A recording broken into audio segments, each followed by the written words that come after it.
Sa silingang lalawigan sa Negros Oriental, sa parokya sa Tanay City, sa unang higayon, mupahigayon sila og live stations of the cross nga giapilan sa ilang mga kabatan-unan o gipangandamanan nila kini nga paghahimuon karong Biyernes Santo. Ang detalye sa live report ni Nico Sereno. Nick.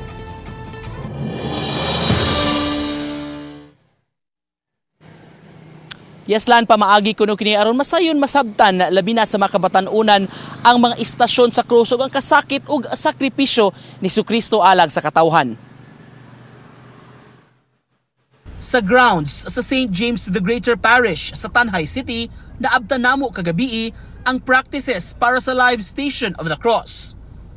Unang higayon kini nga magpahigayon ang parokya binasi sab sa nasugdan sa ilang pari dihang na destino sa lain nga simbahan. Sa kalihukan, dunay mga youth volunteers nga mo-portray sa role sa nagadaiyang mga karakter sa 14 ka mga stations of the cross nagpakita sa kaagi ni Jesucristo. Gamit ang ilang mga props, in character ang mga batan-on sa rehearsals para maandam kaayo sa himuon nila Biyernes Santo sa buntag.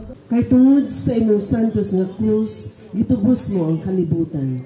May mga opisyales ug sakop sa Parish Pastoral Council ug mga lectors nga mubasa og mangunay sa pag-ampo ug mga awit sa matag istasyon.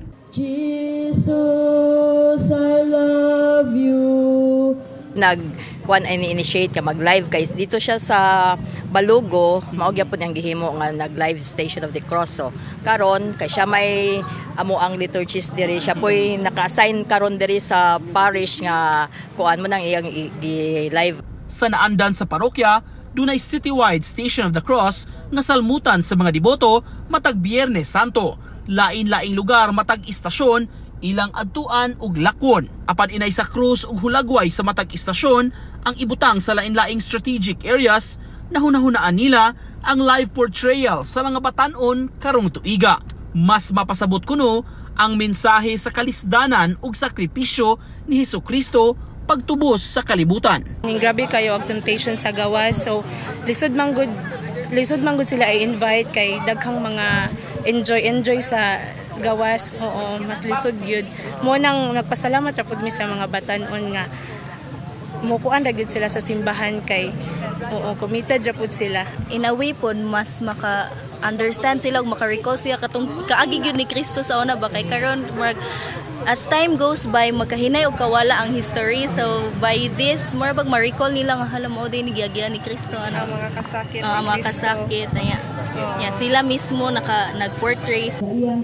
Kini ang unang kahigayunan nga mapahigayon kining live station of the cross simbahan dinhi sa Tanay City. Apan hayan kuno mapadayon kining maong kalihukan ug mamahimo ng tradisyon unya ning maong lugar labi nang nakita sab ang maayong epekto niini sa makabatan-unan nga misalmot ning maong kalihukan nakatabang sa pagpaduol kanila ngadto sa simbahan. Ang mga batan-on nga misalmot excited sa kalihukan ug sila sab kuno mismo daghan ug nakatunan ug kapanaminan.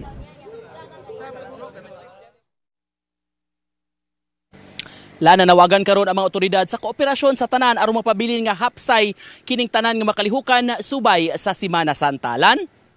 Salamat, Nico Sereno.